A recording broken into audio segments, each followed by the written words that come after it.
All right, let's dive straight into this explainer. We're doing something a bit unconventional today. We are taking a 16th century political theory and completely recontextualizing it into a universal mental model for surviving modern systemic transitions.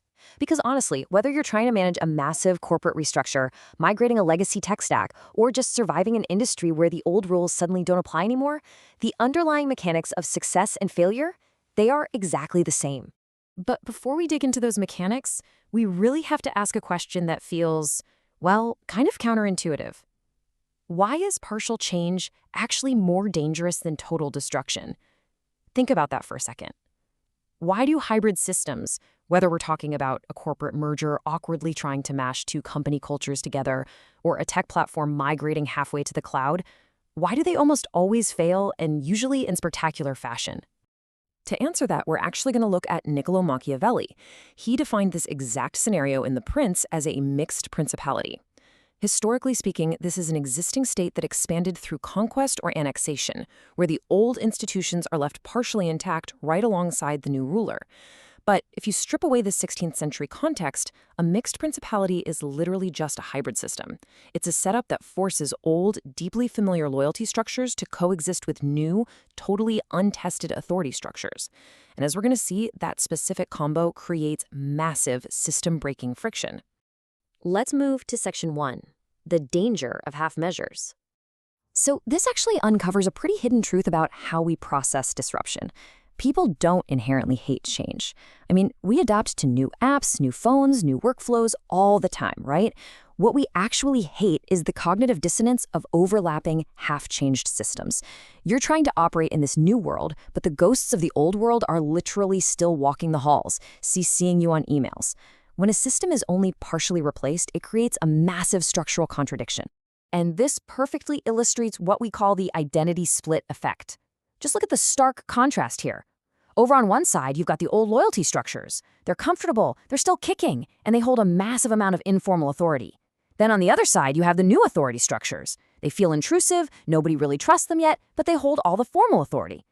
So what happens? The local folks still control the informal networks, while the new management is aggressively pulling the formal levers of power. It is basically the ultimate recipe for maximizing coordination failure. All right, Section 2, the mechanics of instability. Let's pop the hood and see exactly how this dual sovereignty friction tears the whole machine apart. You've got four main actors in this mixed environment, and every single one of them is operating with completely misaligned incentives. First, the conquering ruler, or let's say the new CEO, they just want to stabilize things quickly and cheaply to get an early win. Then you have the old ruling elites, the legacy managers. They either want their power back or they're going to subtly sabotage the integration just to prove the old way was better. Meanwhile, the general population, the workforce, is just stuck in the middle dealing with a massive split loyalty problem. And to top it all off, external rivals are watching the chaos, just waiting to poach your best talent or steal your market share. Which brings us right back to that psychological underlayer. Because the old system feels like home and the new system feels like an invasion, people literally do not know who to listen to. This ambiguity skyrockets anxiety across the board. And when a workforce is that anxious, getting totally mixed signals about who's actually running the show, it triggers opportunistic rebellion. Now, check out how this creates a literal doom loop of failure. Follow the flow here. Partial reform gets introduced, which instantly sparks confusion among the elites. Because those old elites are confused but still have informal power, localized resistance pops up. The new authority inevitably panics and cracks down with harsher control.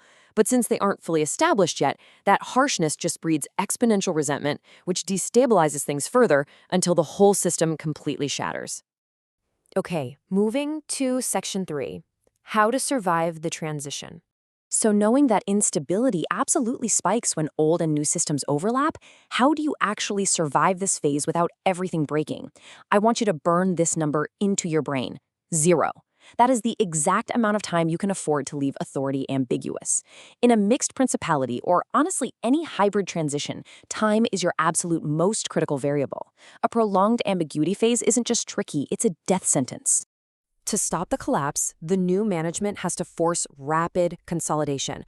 You have to completely eliminate or neutralize competing elite power centers, and you have to do it early. This is exactly why a new CEO will often just clean house and bring in their own handpicked executive team from day one. You have to install totally loyal government's replacements. No half measures, absolutely no hybrid steering committees. You centralize the core levers of power, whether that's the military and taxes in a nation state or the budget and IT admin in a company. The whole goal is to aggressively wipe out any ambiguity in the chain of command. Because it ultimately boils down to this one failure condition. Systems collapse when old authority networks keep their operational independence while the new authority doesn't have full enforcement control. If you let that dual system drag on, the machine breaks. End of story. Which brings us to Section 4, the universal mental model. When you map this 16th century playbook onto the cross-domain systems you interact with every single day, it is wild how identical the structural failure points are. Look at trading systems. Markets hate ambiguous regime transitions way more than they hate outright negative shocks. It just causes massive volatility and liquidity fragmentation.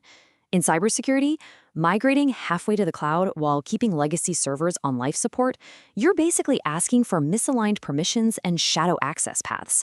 Hackers absolutely love a hybrid system. It's even true in chess. That awkward transition phase between your perfectly memorized opening and the messy middle game usually results in really loose piece coordination, just because two completely different plans are overlapping on the same board. It's the exact same structural vulnerability. And this leads us to our universal rule. Partial change is infinitely more destabilizing than no change or total replacement. Two competing power systems don't just add instability together. They create exponential instability across any corporate, financial, or digital landscape.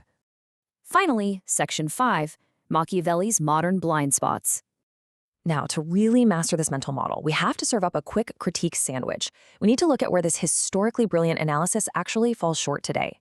Structurally, Machiavelli is spot on, but he does have some glaring blind spots.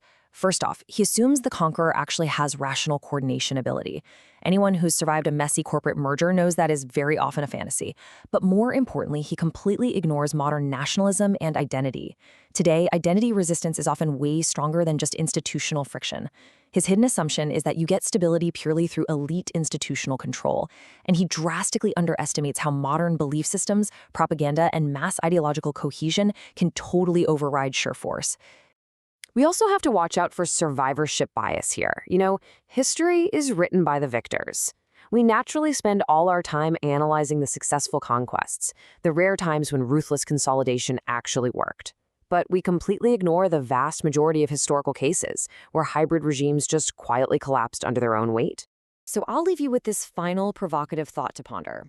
We know that overlapping authority destroys systems. We know that rapid consolidation is the mechanical fix.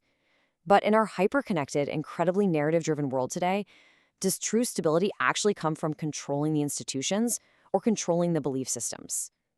Next time you have to navigate a major transition, are you going to focus entirely on replacing the mechanics, or will you realize that to actually survive, you have to rewrite the narrative?